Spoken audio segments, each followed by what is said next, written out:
Dear students, अब हम लोग देखते हैं कि motion of charge particle in uniform electric field क्या होगा। अगर किसी चार्ज पार्टिकल को इलेक्ट्रिक फील्ड में, यूनिफॉर्म इलेक्ट्रिक फील्ड है, यहां पे हम लोग बात कर रहे हैं यूनिफॉर्म इलेक्ट्रिक फील्ड का।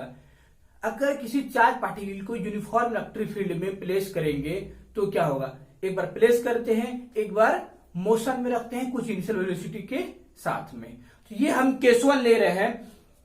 इस केस में हम किसी चार्ज पार्टिकल को यूनिफॉर्म इलेक्ट्रिक फील्ड में प्लेस कर रहे हैं। इनिशियली रेस्ट में, अगर इनिशियली रेस्ट में है तो U इक्वल टू क्या हो जाएगा, 0। तो जब किसी चार्ज पार्टिकल को इनिशियली रेस्ट में है इलेक्ट्रिक फील्ड में प्लेस करेंगे तो ऑब्वियसली है उस पर कोई फोर्स लगेगा और F इक्वल टू क्या होता है, QE, और उसका direction in the same direction of electric field. जब चार्ज पॉजिटिव है तो यहां पर हमने पॉजिटिव चार्ज लिया है QE, तो F equal to QE, force लग गया कहां पे, किस डायरेक्शन में, इलेक्ट्रिक फील्ड के सेम डायरेक्शन में। अब अगर एक्सीलरेशन पता करना है तो A इक्वल टू हमारा क्या होता है, F इक्वल टू ma, तो A equal to F by m, तो QE बाय m हमारा एक्सीलरेशन निकल गया। अब यहां पर कह रहा है कि velocity after time t time के बाद वेलोसिटी क्या होगा। अच्छा, इसका अगर डायरेक्शन, इसका अगर पाथ पूछेगा तो इसका पाथ स्ट्रेट लाइन होगा, इसका पाथ स्ट्रेट लाइन होगा। तो अब यहां पर आते हैं वेलोसिटी आफ्टर टाइम t, हम लोगों को पता है formula v equal to u plus at। u हमारा 0 हो जाएगा क्योंकि इनिशियली रेस्ट में है, तो a दिया हुआ है QE by m into T. यहां से अगर देखा जाए तो v directly proportional to electric field है, v directly proportional electric field, v directly proportional q, v inversely proportional to m है। अगर यहां से मोमेंटम पूछेगा तो हमको पता है p इक्वल टू mv होता है, p equal to mv momentum. तो ये हमारा हो जाएगा QE इंटू टी, m हमारा कैंसिल हो जाएगा। यहां पर भी p डायरेक्टली प्रोपोर्शनल q है, p directly proportional to e है। ये हमारा हो गया। अब अगर पूछा जाए कि distance travelled after time t, distance travelled after time t, तो ये हमको फॉर्मूला पता है s equal to ut plus half t square. तो ये तो हमारा टर्म 0 हो जाएगा, हाफ a का वैल्यू दिया हुआ है QE बाय m और ये टी स्क्वायर। यहां पर भी s डायरेक्टली प्रोपोर्शनल q है, s directly proportional to magnitude of electric field and s inversely proportional to mass of the charge particle. तो अब हम लोग केस 2 को देखते हैं। इस केस में कह रहा है कि when charge particle moves in uniform electric field with some initial velocity at right angle, यानी perpendicular to electric field, electric field के परपेंडिकुलरली ये charge particle uniform electric field के रीजन में मूव कर रहा है। हमारा ये इलेक्ट्रिक फील्ड अपर डायरेक्शन में है, ये प्लस ये माइनस, ये अभी समझ में नहीं आएगा।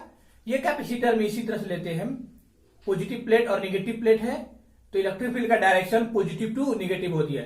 ये अगर नहीं बिताना है तो कोई दिक्कत नहीं है, हमारा इलेक्ट्रिक फील्ड का डायरेक्शन अपवर्ड है। कोई चार्ज पार्टिकल है जिस पर चार्ज q है, मास m है, वह इनिशियली u वेलोसिटी से perpendicular to electric field move कर रहा है। तो देखिए, अगर इलेक्ट्रिक फील्ड में ये मूव कर रहा है इनिशियल में, तो ये हमारा लेते हैं इस डायरेक्शन में x और इस डायरेक्शन में y। तो इनिशियल में x डायरेक्शन में उसकी वेलोसिटी क्या है, u, तो u हो गया इनिशियल वेलोसिटी इन x डायरेक्शन। और इस डायरेक्शन में कोई भी फोर्स नहीं लग रहा है, उस पर कोई भी फोर्स एक्ट नहीं हो रहा है, तो एक्सीलरेशन क्या हो जाएगा, अगर फोर्स 0 तो एक्सीलरेशन भी 0, तो x डायरेक्शन में कोई भी एक्सीलरेशन नहीं है, ax 0 हो गया। उसी तरह से मोशन को कंसीडर करते हैं y डायरेक्शन में, तो इनिशियल वेलोसिटी y डायरेक्शन में, तो चूंकि पार्टिकल इस डायरेक्शन में मूव कर रहा था इनिशियल में, अगर पार्टिकल इस डायरेक्शन में मूव कर रहा था तो इस डायरेक्शन में, अपर डायरेक्शन में या डाउनवर्ड डायरेक्शन में तो कोई मोशन नहीं है, कोई मोशन नहीं है, यानी initial velocity in y direction uy equal to हमारा हो गया 0, uy क्या हो गया 0। और अगर इलेक्ट्रिक फील्ड अपर डायरेक्शन में है, कोई भी चार्ज इलेक्ट्रिक फील्ड रीजन में मूव करता है तो उस पर एक फोर्स लगता है, चार्ज पॉजिटिव है तो सेम डायरेक्शन में फोर्स लगता है, तो अपवर्ड डायरेक्शन में एक फोर्स लगेगा इस पे। और फोर्स का वैल्यू क्या होता है, F equal to q e. तो अगर फोर्स हो गया F equal to q e, ये हमारा फोर्स हो गया, तो एक्सेलरेशन क्या हो जाएगा, क्यू ई बाय एम। तो ये हमारा एक्सेलरेशन निकल गया वाई डायरेक्शन में। अब हम एक्स डायरेक्शन में अब देखते हैं। सपोज करते हैं, सपोज कि आफ्टर टाइम टी टाइम के बाद वो किसी पी पॉइंट पर पहुंचता है। सपोज कर रहे हैं कि वो किसी पी पॉइंट पर पहुंचता है जिसका कोऑर्डिनेट है एक्स वाई, यानी एक्स डायरेक्शन में उसने डिस्टेंस ट्रेवल किया एक्स और वाई डायरेक्शन में वाई, अगर इसको हम ओरिजिन मान लेते हैं तो एक्स डायरेक्शन में उसने ट्रेवल किया एक्स डिस्टेंस और वाई डायरेक्शन में वाई डिस्टेंस ट्रेवल किया। तो अगर एक्स डायरेक्शन में मोशन को हम अब कंसीडर करते हैं तो simple s equal to u t plus half at square, s equal to u t plus half at square, यानी इससे u t plus half at square, ये एक्स डायरेक्शन में। तो चूंकि एक्स डायरेक्शन में एक्सेलरेशन नहीं है तो ये टर्म हमारा जीरो हो गया, तो सिर्फ क्या बच गया, एस इक्वल टू यूटी, यानी x equal to u into t, ये हो गया। तो यहां से टी इक्वल टू क्या हो जाएगा, x by u, t equal to x by u, इसको हमने इक्वेशन 1 मान लिया। अब हम मोशन को कंसीडर करेंगे वाई डायरेक्शन में, वाई डायरेक्शन में करने लगे तो यहां पर भी फॉर्मूला वही s equal to u t plus half a t square, लेकिन यहां पर ये टर्म क्या हो जाएगा, जीरो हो जाएगा। क्यों, क्योंकि वाई डायरेक्शन में कोई भी इनिशियल वेलोसिटी नहीं था, तो ये टर्म जीरो हो गया, सिर्फ बचा ये टर्म। तो हाफ ए पता है q e by m, a पता है q e by m, q by m दिए, और टी के जगह ये टर्म जो हमारा आया था एक्स बाई यू, उसको यहां पर पुट कर दे रहे हैं, x square by you square, x by you इस पर होल स्क्वायर, तो क्या हो जाएगा x square by you square. अब यहां पर देखिए कि यहां पर x को छोड़कर सारे टर्म कांस्टेंट है, तो हम सारे टर्म्स को, जो कांस्टेंट टर्म्स है उसको एक साथ कर लिए, तो Q E by 2mu square ये एक साथ हो गया, और एक्स स्क्वायर। क्या अगर इसको हम लिखें तो y equal to k x square लिख सकते हैं, या y equal to a x square लिख सकते हैं, बिल्कुल। तो y directly proportional to x square. अगर एक पर पावर 1 है, एक पर पावर 2 है, तो उसका ग्राफ बनता है पैराबोला, यानी पाथ हमारा होगा पैराबोलिक। ये इक्वेशन ऑफ पैराबोला है, तो जो पाथ है वो पैराबोलिक होगा, इक्वेशन ये होगा।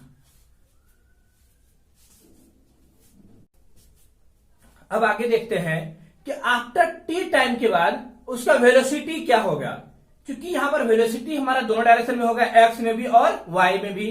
तो मान लेते हैं कि आफ्टर टी टाइम जो फाइनल वेलोसिटी है एक्स डायरेक्शन में वो है वी एक्स, और वाई डायरेक्शन में वी वाई है।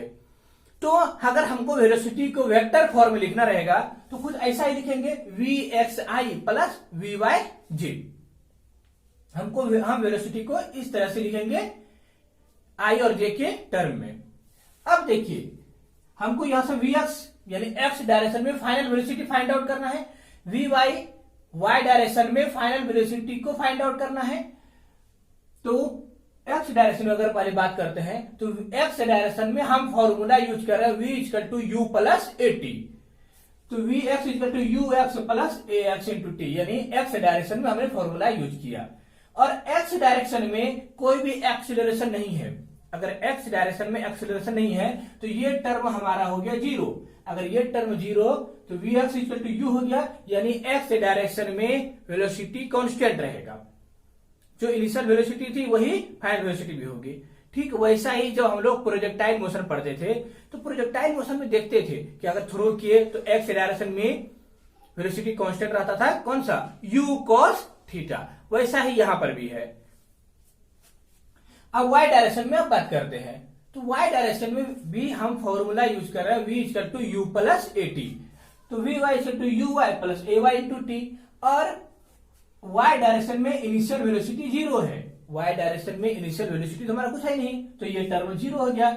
और ए वाई पता है क्या, क्यू ई बाय एम और इंटू टी।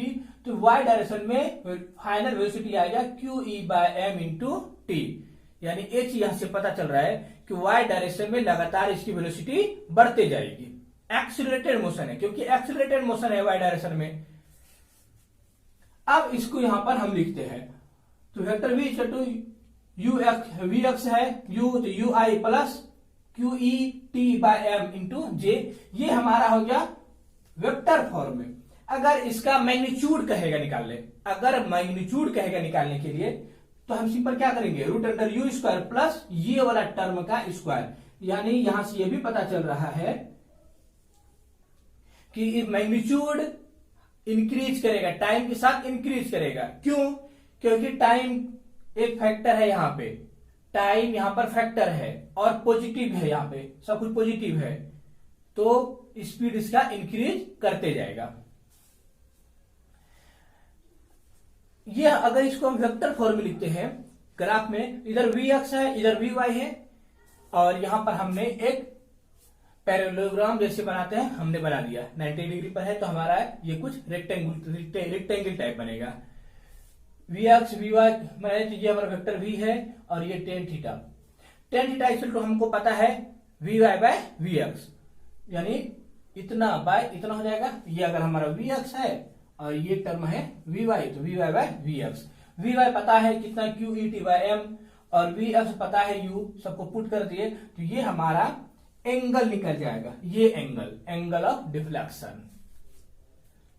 अब इस क्वेश्चन को देखते हैं।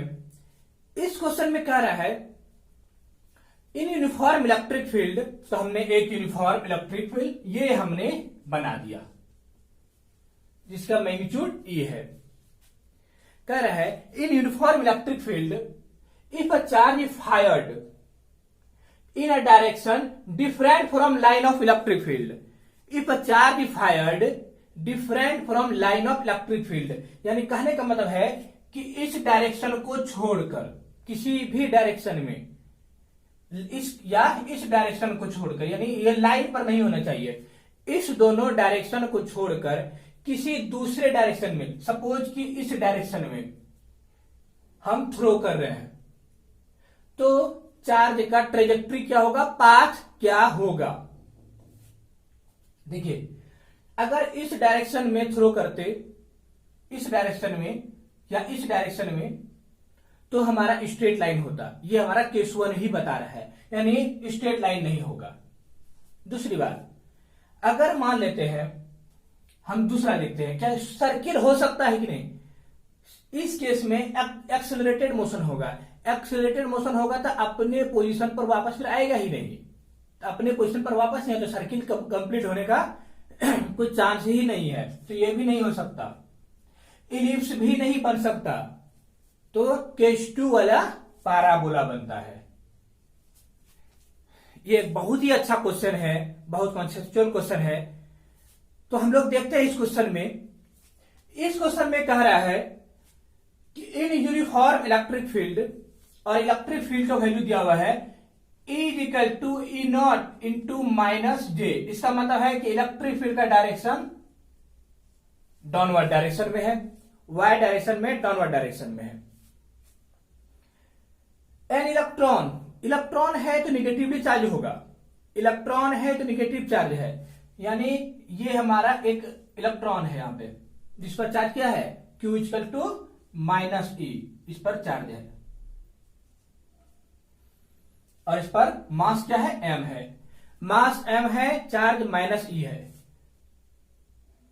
उसका वेलोसिटी दिया हुआ है v नॉट इंटू ई। अब v नॉट इंटू आई, तो इसको हम x अगर माने, इसको अगर y माने, इसको अगर x माने, इसको y माने, तो यहां पर देखिए ये है v नॉट, यानी u इनिशियल वेलोसिटी इस डायरेक्शन में है।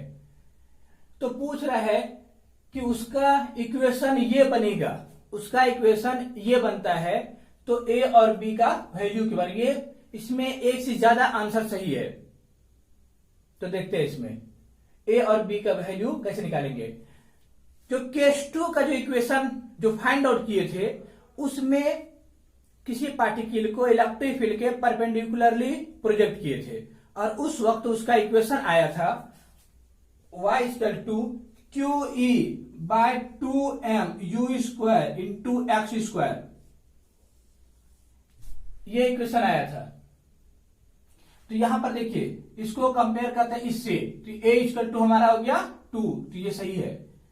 और यू स्क्वायर, यहां पर यू के जगह वी नॉट है तो वी नॉट पर स्क्वायर होना चाहिए, तो बी इक्वल टू भी 2 है, ये भी सही है। यानी आंसर हो जाएगा इसका ए और डी, ए और डी। एक चीज और यहां एक्स्ट्रा पूछ रहे हैं कि इसका पाथ किधर होगा, पाथ ऐसे होगा या ऐसे होगा, कौन सा होगा। तो पाथ हमको यहां पर देखना पड़ेगा फोर्स किस डायरेक्शन में लग रहा है। इलेक्ट्रिक फील्ड इधर है डाउनवर्ड डायरेक्शन में, अगर पॉजिटिव चार्ज रहेगा तो फोर्स इधर रहेगा, लेकिन निगेटिव चार्ज है तो फोर्स ऊपर लगेगा, तो पाथ ये वाला होगा, ये वाला नहीं होगा। अब इस क्वेश्चन को देखते हैं। इस क्वेश्चन में कह रहा है कि कोई चार्ज पार्टिकल है, चार्ज जिस पर मास चार्ज क्यू है, मास एम है, उसको यूनिफॉर्म इलेक्ट्रिक फील्ड रीजन में थ्रो करते हैं। इलेक्ट्रिक फील्ड का वैल्यू ई दिया हुआ है, तो कह रहा है कि आफ्टर वाई डिस्टेंस ट्रेवल करने के बाद, वाई डिस्टेंस ट्रेवल करने के बाद पार्टिकल का काइनेटिक एनर्जी क्या होगा।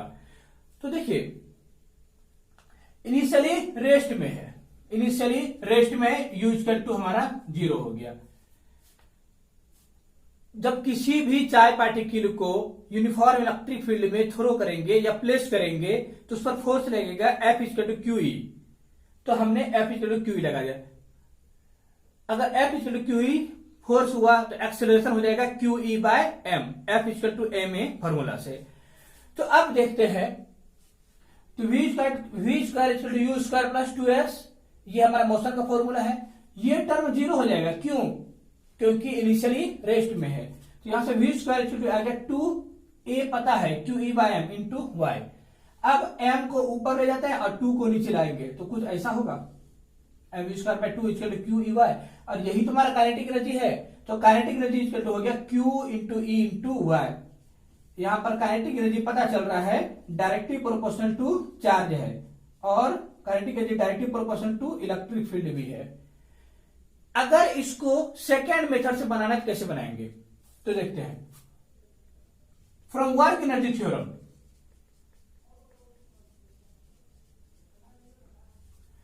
वर्क एनर्जी थ्योरम से हमको पता है work done by all the forces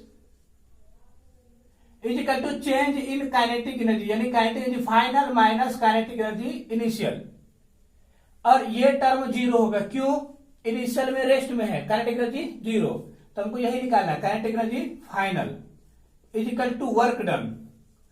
तो देखिए फोर्स ये है और डिस्प्लेसमेंट y हो रहा है क्यू ई इंटू वाई,